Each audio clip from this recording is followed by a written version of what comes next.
तुम्हारा अन्नदाता, पग पग पर है संग तुम्हारे अन्नदाता। लहू किसानों का बन के पसीना सींचता है धरती का सीना। मेहनत का तेरी हक दिलवाने, नई तकनीक नई खोज बताने। पशुधन को गुणवान बनाना, पौध सुरक्षा को सिखलाना, खेती के सब गुर समझाने, भारत का सरताज बनाने। आठों पहर है संग तुम्हारे अन्नदाता, अन्नदाता। नमस्कार, मैं हूं श्रुति मिश्रा और आप सभी दर्शकों का अन्नदाता कार्यक्रम में बहुत बहुत स्वागत करती हूं। हमारे देश का किसान जन का पोषक है, वो श्रम का देवता है, अन्नदाता है और उसमें ही भारत की आत्मा निवास करती है। ऐसे ही किसानों की प्रगति के लिए हम खेती बाड़ी से जुड़ी बहुत सी नई लाभकारी जानकारियां हर रोज सुबह आपके लिए लेकर आते हैं। तो चलिए कार्यक्रम शुरू करने से पहले देखते हैं क्या है आज के अन्नदाता में खास। प्याज की सफल खेती करके लाखों की आय कमा रहे किसान से मुलाकात। पशुओं के लिए करें हरे चारे की उन्नत तरीके से खेती।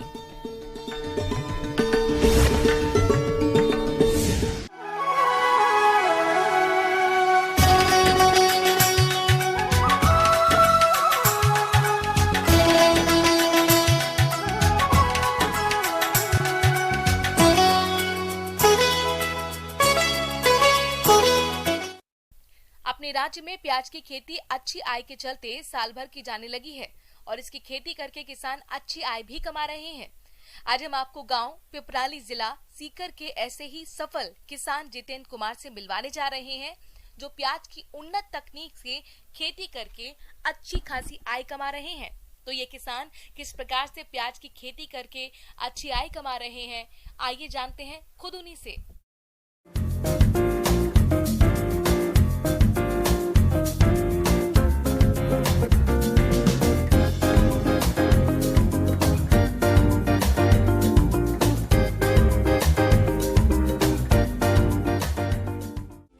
प्याज का उपयोग लगभग हर घर, होटल और रेस्टोरेंट में किसी न किसी रूप में प्रयोग होता ही है।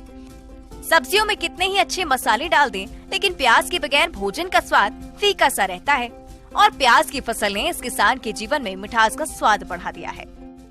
मैं सबसे पहले पढ़ाई कर रहा था। पढ़ाई करते करते मैं पढ़ाई मेरे मामा जी के पास से करता था और वो प्याज की खेती भी करते थे। जब मैंने पढ़ाई करते करते पहले तो नौकरी की प्रयास किया, नौकरी में मेरा प्रयास सफल नहीं हुआ तो मैंने सोचा भाई प्याज की खेती करना प्रारंभ करें। तो हमने सबसे पहले मेरे मामा जी के पास से जो प्याज का बीज है वो प्राप्त किया। प्याज का बीज प्राप्त करने के बाद मैंने प्याज की नर्सरी तैयार करने का प्रारूप तैयार किया। इन्होंने सबसे पहले खाद और उर्वरक डालकर खेत तैयार किया। खेत तैयार करने के बाद प्याज के बीज को बिखेर कर मिट्टी में मिला दिया। उसमें जो हमारा जो प्याज का बीज है उसको छिड़काव किया। छिड़काव करने के बाद में मिनी फुहारा के द्वारा उसमें सिंचाई की और 18 दिन के बाद में हर्बिसाइड दवाई का यूज किया। उससे जो खरपतवार थी वो नष्ट हो गई। नष्ट होने के बाद में फिर उसमें पानी का रेगुलर प्रयोग किया। प्रयोग करने के बाद में जो उसमें फंगीसाइड दवाई, थोड़ा माइक्रोन्यूट्रिएंट्स भी उसमें डाला। किसान भाइयों, जब तक इनके प्याज के पौधे तैयार होते हैं तब तक ये किसान प्याज की रोपाई करने वाले खेत में ग्वार की फसल लगा देते हैं और जब प्याज के पौधे रोपाई के लिए तैयार हो जाते हैं तब ये किसान ग्वार की फसल को जुताई करके मिट्टी में मिला देते हैं, जिससे इनकी खेती की उर्वरक शक्ति बढ़ जाती है। उसके बाद में उसको जैसे ट्रांसप्लांट करना था, उससे पहले हमने जो जमीन थी उसके अंदर 2 ट्रॉली पर बीघा के हिसाब से उसमें गोबर की खाद डाली और प्लाऊ से कटाई की। प्लाव से कटाई करने के बाद में उसमें जो डीएपी, पोटास और सल्फर उसका उपयोग किया। और जब पौध 45 दिन की हो गई उसको हमने ट्रांसप्लांट कर दिया। रुपाई करने के बाद में उसमें मिनी फुहारा के द्वारा पानी चला दिया। पानी चलाते ही मिनी फुहारा के अंदर से ही हमने खरपतवार की दवाई भी डाल दी। प्याज की फसल में कीट रोगों का प्रकोप नहीं हो, इसके लिए समय समय पर कीटनाशक और रोगनाशक दवाओं को छिड़काव करते रहे और इससे इनकी फसल में किसी प्रकार की कोई समस्या नहीं आई। ये किसान प्याज की खड़ी फसल में यूरिया और सूक्ष्म पोषक तत्वों का उपयोग करते हैं, जिससे इनको प्याज की फसल से अच्छी पैदावार मिल रही है। और सल्फर का भी उसमें यूज किया। उसके बाद में जब हमारी प्याज 2 महीने की हो गई, 2 से 2.5 महीने के बीच के अंदर 5 kg पर बीघा के हिसाब से कैल्शियम भी डाली। कैल्शियम डालने के बाद में उसमें पानी दिया। 6-7 दिन से इसमें सिंचाई करते हैं। और जो सर्दी का टाइम आता है उसमें हम सल्फर का भी यूज करते हैं, उससे सर्दी से बचाव होता है और हमारी फसल 3-3.5 महीने में तैयार हो जाती है। ये देखो, ये 3 महीने और 10 दिन की हमारी ये फसल हो गई है। इसके बाद में हम इसको मजदूरों के द्वारा इसको बाहर निकालते हैं। बाहर निकाल के और इसको पहले क्या ढेर करते हैं। ढेर करने के बाद में इसको ग्रेडिंग करते हैं। ग्रेडिंग करने के बाद में कट्टों में पैक करते हैं। पैक करने के बाद में मंडी में पहुंचाते हैं। जो लागत होती है, यानी हमारी लागत से डबल मुनाफा होता है। किसान भाइयों, इनकी लागत और आय की बात करें, खाद उर्वरक, पौध रोपाई, सिंचाई, दवाओं की छिड़काव और प्याज की खुदाई में कुल खर्च 25,000 रूपए प्रति बीघा आता है। और अभी वर्तमान में प्याज 10 रूपए प्रति किलो के भाव से बिक रही है और इनको 1 बीघा से लगभग 55 क्विंटल प्याज का उत्पादन मिल रहा है। तो 10 रूपए प्रति किलो के हिसाब से इन्हें 55 क्विंटल प्याज से 55,000 रूपए की आय मिलती है। तो 55,000 रूपए में से 25,000 रूपए कुल खर्च निकाल दें तो इन्हें 30,000 रूपए प्रति बीघा के हिसाब से शुद्ध लाभ मिल रहा है। इस प्रकार से इन्हें 75 बीघा प्याज की फसल से 22,50,000 रूपए का शुद्ध लाभ होगा। यदि प्याज का भाव बढ़ जाता है तो इनकी आय और बढ़ जाएगी। सबका मिला के 25,000 रूपए 1 बीघा का खर्च आता है। जैसे हमारी प्याज 55 क्विंटल बीघा के हिसाब से निकल रही है, तो 55 क्विंटल के हिसाब से 25,000 रूपए अगर खर्चा भी आ गया तो भी हम 30,000 रूपए 1 बीघा की बचत होती है। इस बार क्या प्याज की रेट भी काफ़ी कम है। पिछली बार प्याज की रेट 20 रुपए थे, उससे पहले प्याज की रेट 25 से 30 रुपए थी। उसमें क्या मुनाफा भी अच्छा होता है और खर्चा होता है वो यही 25,000 रुपये से खर्चा होता है। इससे बचत में काफ़ी फायदा होता है। मैं तो ये बोल रहा हूँ काश्तकारों को कि प्याज की खेती उन्नत तरीके से करें और इसमें बचत भी होती है और मुनाफा भी अच्छा होता है। और अगर रेट काफ़ी मिल जाए तो काफ़ी मुनाफा होता है। किसान भाइयों, एक और जहां युवा आज रोजगार तलाश रहे हैं तो वहीं दूसरी ओर ये किसान अन्य लोगों को रोजगार भी दे रहे हैं, जिससे इन मजदूरों को भी रोजगार के लिए इधर उधर नहीं भटकना पड़ता। इनको एक ही जगह पर काम मिल रहा है। इसमें क्या जब पौध का ट्रांसप्लांट करते हैं तो भी इन्हीं मजदूरों के द्वारा किया जाता है। इनके द्वारा ही तो हम प्याज का ट्रांसप्लांट कराते हैं, इनके द्वारा प्याज की खुदाई करते हैं। यही प्याज के जो ग्रेडिंग भी करते हैं। ग्रेडिंग करने के बाद में प्याज के बैग भरते हैं और इनको रोजगार भी मिलता है। मेरे 10 सालों काम कर रहे हैं, के 8-10 सालों काम कर रहे हैं कम से कम। और मानने खटे जाबा की जरूरी पड़ेगा नहीं। अट्ठे आंगन काम मिल जाए, परमानेंट काम है सारो और बढ़िया काम है इस जगह मारो और सबको लेबर को आराम से गुजारो चल जाए। तो मेरे कॉन्टेक्ट नंबर हैं 8696683691। इनके द्वारा आप मेरे से संपर्क कर सकते हो। आपके सेवा के लिए मैं हर समय उपलब्ध रहूंगा। किसान भाइयों, अब लेते हैं एक छोटा सा ब्रेक।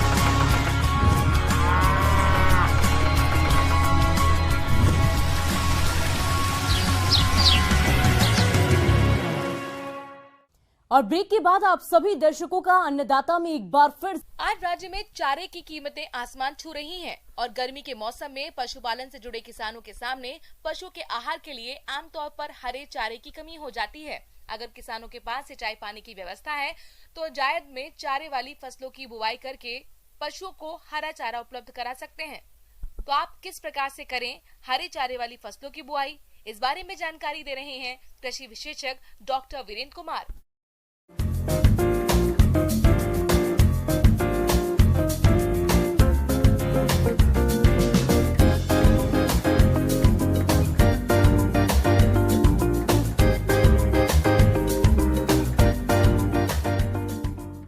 जितनी भी तरह की जो मैवल्स हैं या जो दूध देने वाली मवेशियां हैं, उनको अच्छे से दूध का उत्पादन होने के लिए हरे चारा की बहुत आवश्यकता है। ऐसे तो आप अपने सालों भर आपके पास जो मौजूद हैं उसमें से आप सूखा चारा खिलाते हैं, मगर हरे चारे का उसके स्वास्थ्य के लिए और दूध के उत्पादन के लिए काफ़ी महत्वपूर्ण होता है। तो ये आपका सोइंग का पिक पीरियड होता है। पिक पीरियड मतलब सोइंग का डोमेन है। इस मौसम में आप जो है हरे चारा लगा सकते हैं। लेकिन एक बात तो अवश्य समझ लें कि गर्मी के दिनों में अगर हरे चारा का उत्पादन हम करने जा रहे हैं तो पानी की सुनिश्चित व्यवस्था होनी चाहिए।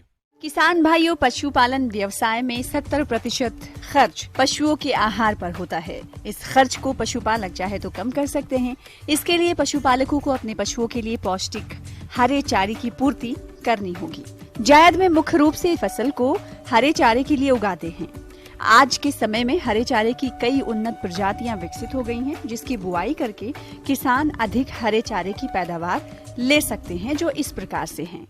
सबसे पहला गर्मी के मौसम में लगाई जाने वाली दो तरह की चाराएं हैं। एक जो सीरियल से श्रेणी में आता है, उसमें मकई है पहला चारा, दूसरा है ज्वार है, तीसरा बाजरा है। ये बहुत ही इम्पोर्टेंट है। जैसे दलहनी फसलों में जो दाल की फसलें हैं, लेग्यूम्स क्रॉप है, उसमें आपको लगने वाली 2 चाराएं हैं। एक है राजमूंग और दूसरा है लोबिया बोधी। इसलिए आप आधी खेत में कम से कम जो है दाल वाली फसलें जैसे कि लोबिया या राजमूंग की खेती करें और आधी खेतों में सीरियल वाली फसलें, अनाज वाली फसलें जैसे मकई है, ज्वार है, बाजरा, इसकी खेती करें। और मैं 5 क्रॉप के बारे में बता देता हूँ कि लोबिया का सबसे अच्छी वैरायटी जो है, अच्छी प्रभेद की वैरायटी जो है यूपीसी है, जो कि पंतनगर से निकली वैरायटी है। यूपीसी की बहुत सारी वैरायटियाँ हैं जो कि आपको मिल जाएगी। बुंदेल लोबिया भी अच्छी वैरायटी है। और जहाँ तक राजमूंग का बात हुआ तो राजमूंग में जो है विधान राइस बीन जो है विधान राजमूंग 2, विधान राजमूंग 3 जो वीसीबी के भी कल्याणी से निकला हुआ वैरायटी है, प्रभेद है, वो काफ़ी अच्छा परफॉर्म करता है। दोनों फसल की दलहनी फसलें हैं और दोनों की उत्पादन क्षमता 250 से 300 कुंटल प्रति हेक्टेयर प्रति वर्ष या प्रति 60 साल बोलिए 60 या 65 दिन के अंदर में इतनी फसल तैयार हो जाती है हरा चारा। मकई की जो सबसे अच्छी प्रभेद है चारा की, ऐसे तो गंगा सफ़ेद की कंपनी की बहुत सारी वैरायटी आती है, लेकिन सबसे अच्छी जो वैरायटियाँ हैं अफ्रीकन टॉल आज भी अच्छा है, JHO है मकई, और भी गंगा सफ़ेद का भी है। बहुत सारी मकइयाँ हैं भी, स्वान कंपोजिट है। दूसरी फसलें जिसकी मैंने बात करी, आपकी ज्वार की बात करी, तो ज्वार जो है स्वीट सॉर्गम ग्रास के नाम से जाना जाता है, जिसको मीठी सूडान भी बोलते हैं। उसकी प्रभेद एक वो मीठी सूडान है, मल्टी कट होता है, बहुवार्षिक फसलें हैं। बहुवार्षिक फसलें तो बोला जाता है, लेकिन इसको कम से कम 2 या 3 बार अवश्य खिला सकते हैं। रियो एक अच्छी प्रभेद है जिसको कम से कम 2 या 3 बार काट के खिला सकते हैं। खेती करने के लिए दोमट और बलुई दोमट मिट्टी सबसे सही होती है। मिट्टी का pH 5.5 से 6.8 तक होना चाहिए। हालांकि मध्यम अम्लीय इलाकों में भी इनकी खेती की जा सकती है।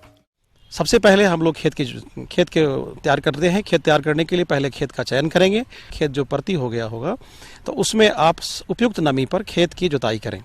खेत की जुताई पहले जो है आप मोल्ड बोल्ड पुलाव या जो देसी पुलाव है उससे करें, ताकि नीचे की मिट्टी ऊपर आ जाए, फिर ऊपर की मिट्टी अंदर चले जाए। कुछ दिन खेत को जो है ऐसे ही सूरज की रोशनी में छोड़ दें, ताकि जो भी कीड़े मकोड़े बाहर आते हैं वो मर जाएं। उसके बाद आप जो प्रैक्टिसेस हैं जैसे खेती करते हैं उसमें आप जो FYM वर्मी कंपोस्ट जो आपकी उपलब्धता है उसके अनुसार अपना सोइंग से पहले और पाटा डालने से पहले, पाटा लगाने से पहले आप खेत में उसकी प्रयोग करें। चारा वाली फसलों में बात करें पोषक तत्व प्रबंधन की, तो इसके लिए मृदा परीक्षण रिपोर्ट के अनुसार खाद और उर्वरकों का प्रयोग करना चाहिए, जिसमें गोबर की सड़ी खाद 10 से 15 टन प्रति हेक्टेयर बुआई के 20 से 30 दिन पूर्व खेत में अच्छी तरह मिला देना चाहिए। इसके बाद उर्वरकों को खेत की तैयारी के समय डालना चाहिए। और इसके लिए जो नाइट्रोजन, फास्फोरस और पोटास की जो मात्राएं लगती हैं, 30 kg नाइट्रोजन, 80 kg, 70 से 80 kg फास्फोरस और 30 से 40 kg पोटास की आवश्यकता होती है। अगर आपके पास उपलब्ध है या खेत में एसिडिटी डेवलप हो रही है या लगता है कि एसिड की प्रॉब्लम है, तो आप हल्की सी मात्रा में सल्फर का भी इस्तेमाल कर सकते हैं, लाइम का भी इस्तेमाल कर सकते हैं लगाने से पहले। फिर से जो मैंने खाद की जो मात्रा बताई थी, पूरी मात्रा सोइंग के समय ही लगा दी जाती है। क्योंकि दाल की फसलें हैं, इसलिए इस बाद में दोबारा देने की जरूरत नाइट्रोजन की नहीं पड़ती। दूसरी तरफ अब दलहनी फसल को छोड़ दें तो मैं जो सामान्य फसलें की मैंने बात करी, जिसमें कि आपको मैंने ज्वार की बात किया, बाजरा की बात करी, जैसे मकई की बात की, और ये चूंकि सीरियल क्रॉप है इसीलिए इसमें नाइट्रोजन की मात्रा ज़्यादा लगती है। तो इसका अनुशंसित जो खाद की जो मात्राएं हैं, कम से कम उसमें 80 kg प्रति हेक्टेयर नाइट्रोजन, अगर 1 हेक्टेयर मकई, ज्वार या बाजरा लगानी हो तो नाइट्रोजन की मात्रा, मैं यूरिया की मात्रा नहीं बता रहा, नाइट्रोजन की मात्रा बता रहा हूँ, 80 kg प्रति हेक्टेयर। और फास्फोरस की जो मात्रा होती है P2O5 की, जिसको बोलते हैं हम लोग, 40 kg प्रति हेक्टेयर की दर से लगाते हैं। और पोटास MOP जो लाल वाली खाद होती है, उसकी मात्रा जो है 30 से 35 kg प्रति हेक्टेयर के दर से लगाते हैं। नाइट्रोजन की पूरी आधी मात्रा, फास्फोरस और पोटास की पूरी मात्रा आप सोइंग के समय, रोपने के समय ही आप कतारबद्ध तरीके से इसको लगा सकते हैं।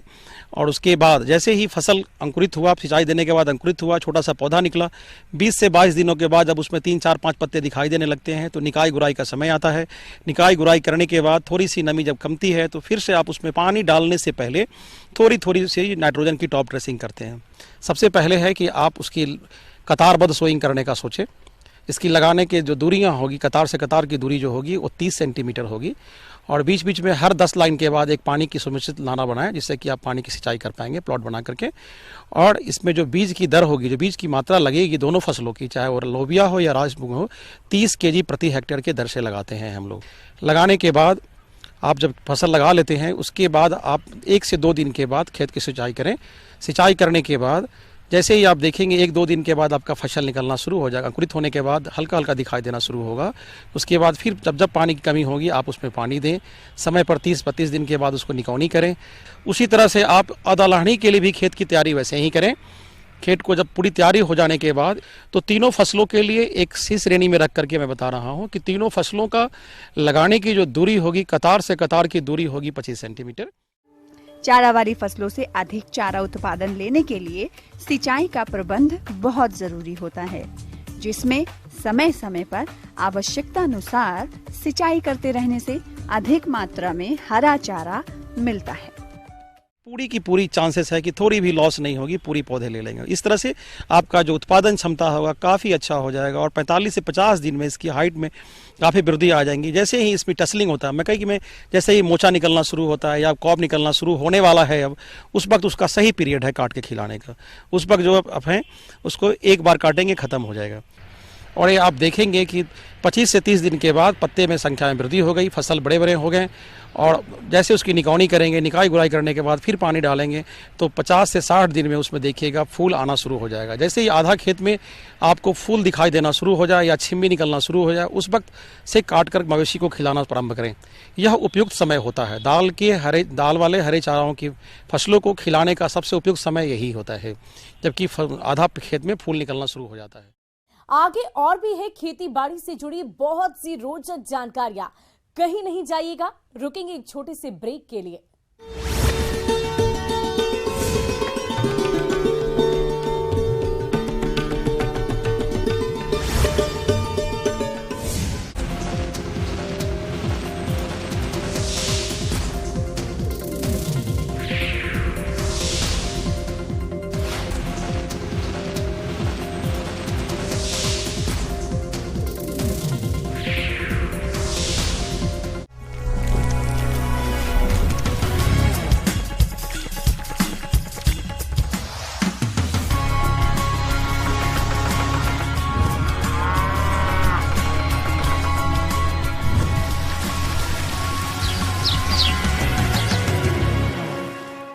ब्रेक के बाद एक बार फिर से आप सभी दर्शकों का अन्नदाता कार्यक्रम में स्वागत है।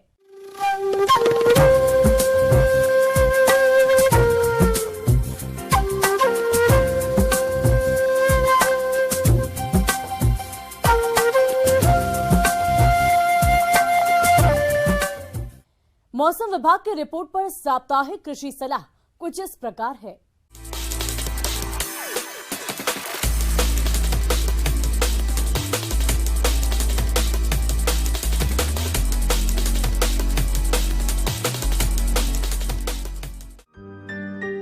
ग्रामीण कृषि मौसम सेवा, भारत मौसम विज्ञान विभाग, जिला कृषि मौसम इकाई, कृषि विज्ञान केंद्र संगरिया द्वारा भेजे गए मौसम पूर्वानुमान रिपोर्ट के आधार पर जिला हनुमानगढ़ और इससे लगे जिलों के किसान भाइयों को सलाह दी जाती है कि इन क्षेत्रों में आने वाले दिनों में शुष्क मौसम तथा 13 और 14 फरवरी को हल्की बादलवाही के आसार हैं। 13 फरवरी से जिले में दिन और रात के तापमान में गिरावट आने की उम्मीद है। 13 फरवरी तक हवा की गति परिवर्तनशील हो सकती है। आने वाले 2 दिनों में अधिकतम तापमान 25 डिग्री सेल्सियस और न्यूनतम तापमान 10 डिग्री सेल्सियस रहने का अनुमान है। सापेक्षिक आर्द्रता 9 से 25% हो सकती है। हवा की औसत गति 7 से 8 किलोमीटर प्रति घंटे हो सकती है। गेहूं की फसल को ताप वृद्धि से बचाने के लिए सिलिसिक अम्ल 150 ppm या 15 ग्राम प्रति 100 लीटर पानी के विलयन का पर्णीय छिड़काव प्रथम झंडा पत्ती अवस्था पर करें। वर्तमान और आगामी दिनों में मौसम की स्थिति गेहूं की फसल में पीली रोग के लिए अत्यधिक अनुकूल है। इस रोग से पौधों की पत्तियों पर पीले रंग का पाउडर रेखीय धारियों के रूप में दिखाई देता है। इस रोग को नियंत्रित करने के लिए प्रोपिकोनाजोल का छिड़काव करें। इस समय गेहूं की फसल में जिंक की कमी के लक्षण दिखाई देने पर 1.5 किलोग्राम जिंक सल्फेट एवं 750 ग्राम भुजा हुआ चूना 100 से 125 लीटर पानी में घोलकर प्रति बीघा की दर से छिड़काव करें। सरसों की फसल में छाछिया रोग के लक्षण शुरू में पौधों की पत्तियों व टहनियों पर मटमैले सफेद चूर्ण के रूप में दिखाई देती है, जो बाद में संपूर्ण पौधे पर फैल जाती है, जिसके कारण पत्तियां पीली होकर झड़ने लगती हैं। लक्षण दिखाई देने पर डाइनोकैप 48 EC 1 ग्राम प्रति लीटर पानी की दर से घोलकर छिड़काव करें या सल्फर डस्ट का छिड़काव 5 किलोग्राम या घुलनशील गंधक 2 ग्राम प्रति लीटर पानी की दर से घोलकर छिड़काव करें। सरसों की फसल में स्केले रोटीनिया तना सड़न की समस्या दिखाई देने पर प्रोपिकोनाजोल 25 EC दवा 1 मिलीलीटर प्रति लीटर पानी की दर से घोलकर छिड़काव करें। सरसों की फसल को पकाव सूखे के प्रकोप से बचाने के लिए पोटेशियम नाइट्रेट 1 किलोग्राम का 100 लीटर पानी में घोल बनाकर फसल पर फूल एवं फली अवस्था पर एक छिड़काव कर सकते हैं। नींबू में सूखी रोगग्रस्त शाखाओं तथा गुल्ले को काटने अथवा काट छांट के तुरंत बाद 1 सेंटीमीटर से मोटी टहनियों पर बोर्डेक्स पेंट का लेप करें और पूरे वृक्ष पर बोर्डेक्स मिक्सचर 2 संबंधे 250 या 200 ग्राम कॉपर ऑक्सीक्लोराइड 100 लीटर पानी में घोलकर छिड़काव करें। कंपोस्ट या गोबर की सड़ी खाद भी डाली जा सकती है। अमरूद और बेर को छोड़कर सभी प्रमुख फलों के पौधों के लिए अच्छी तरह से सड़ी हुई गोबर की खाद या अन्य जैविक खाद का उपयोग किया जा सकता है। फरवरी महीने में जायद की फसलों की बुआई का समय शुरू है, जिन्हें फरवरी के महीने में ग्रीन हाउस या घर के अंदर थोड़ी गर्म मिट्टी में बोया जाना चाहिए। भिंडी एक ऐसी सब्जी फसल है जिसकी खेती हर तरह की मिट्टी में हो जाती है। फरवरी मार्च में इसकी खेती आसानी से की जा सकती है। इसके लिए सबसे पहले खेत को 2-3 बार अच्छी तरह से जोत लें।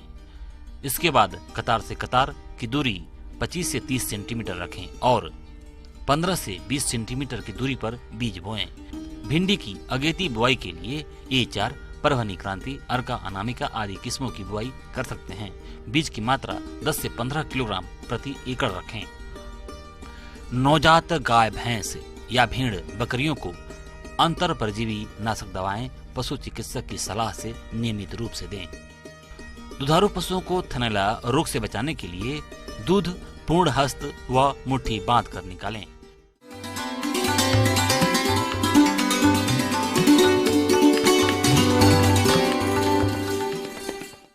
आइए जानते हैं अन्नदाता निःशुल्क फोन के माध्यम से पूछे गए समस्याओं का समाधान। अन्नदाता निःशुल्क फोन संपर्क सेवा के माध्यम से पूछे गए प्रश्नों में से आज हमने जिस प्रश्न को कार्यक्रम में शामिल किया है उसे पूछा है ग्राम कोट, जिला भरतपुर के कृषक राहुल सिंह ने।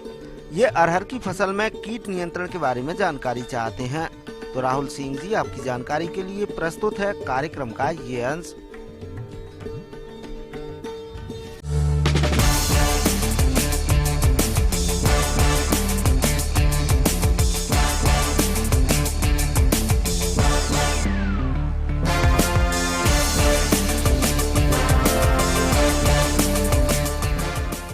नमस्कार किसान भाइयों, आज के इस कृषि अंक में हम मुख्य रूप से अरहर की पौध में लगने वाले कीट के बारे में जानेंगे। अब हम बात करें तो कौन से ऐसे जो कीट हैं जो अरहर के प्रमुख रूप से दुश्मन माने जाते हैं। यदि हम बात करें तो दो कीट जो मुख्य रूप से इसके इस अवस्था में दुश्मन है, एक है जिसको हम फल्ली बेधक बोलते हैं और दूसरा इसकी जो एक और इस फसल का दुश्मन है फल मक्खी बोलते हैं। इसको हम यदि हम प्रक्षेत्र में देखें तो यदि जब हम आप खेत में देखेंगे तो फलियों को आप देखेंगे, फलियों में छेद के रूप में आपको छिद्र दिखाई देगा छोटा सा, और वहीं से इसका जो लार्वा है इस फल्ली वेदक कीट का, वो आपकी फल्ली के अंदर के जो बीज है उसको खा के वहां से नुकसान करता है। अब इसके नियंत्रण की यदि हम बात करें, यदि हम इसका प्रभावी नियंत्रण देखते हैं तो इसके लिए मार्केट में बहुत सारे ऐसे कीटनाशक उपलब्ध हैं। अब आइए जानते हैं कौन सी कीटनाशक दवा हमको लेना है। तो सबसे पहले इसके लिए हम इमामेक्टिन बेंजोएट 5SG करके मार्केट में उपलब्ध है दवा कीटनाशक। इसका 3 ग्राम प्रति 10 लीटर पानी में घोल तैयार करके यदि हम इसका छिड़काव करते हैं तो इससे हमारा जो फल्ली भेदक है उसमें हमको नियंत्रण देखने को मिलता है। पर इसका एक छिड़काव काफ़ी नहीं होता, हमको इसका जब दूसरा छिड़काव करते हैं तब उस अवस्था में हम दूसरे कीटनाशक का उपयोग करते हैं, ताकि जो हमारा कीट है वो कहीं हमारे इस लगातार दवा के उपयोग करने से उसमें जो है सहनशीलता का विकास ना हो जाए। इस चीज से बचने के लिए हम कीटनाशक को बदल देते हैं। तो कीटनाशक जो दूसरा छिड़काव हम करेंगे वहां पे थायोमिथॉक्सम 25% का जो हमारे मार्केट में उपलब्ध है उसके हमको 8 ml प्रति 10 लीटर पानी में घोल बना के तैयार करके इसका हमको छिड़काव करना है। किसान भाइयों, कृषि संबंधित समस्या और सुझाव के लिए आप हमें इस पते पर संपर्क कर सकते हैं।